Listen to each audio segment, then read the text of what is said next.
నాలుగో కక్షలోకి తీసుకున్నట్లయితే S orbital, P orbital, D orbital and F orbital అనేటువంటిది ఉండడం జరిగింది.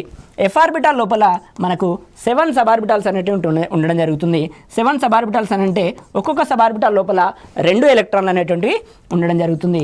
సో ఒక్కొక్క సబ్ ఆర్బిటాల్ లోపల 2 ఎలక్ట్రాన్లు ఉన్నప్పుడు మొత్తంగా 7 సబ్ ఆర్బిటాల్స్ ఉన్నప్పుడు మనకి 14 ఎలక్ట్రాన్లు అనేటువంటివి ఎఫ్ ఆర్బిటాల్ లోపల ఉండడం జరుగుతుంది. ఇప్పుడు 4వ కక్షలో ఉండేటువంటి గరిష్ట ఎలక్ట్రాన్ల సంఖ్యని చెక్ చేసినట్లయితే మనకున్న ఫార్ములా ప్రకారం 2n² which is equals to n is equals to 4 అయినప్పుడు 4 4 16, 16 2 32 ఎలక్ట్రాన్లు, 32 ఎలక్ట్రాన్లు. అంటే 4వ కక్ష లోపల 32 ఎలక్ట్రాన్లు అనేటువంటివి ఉండాలి.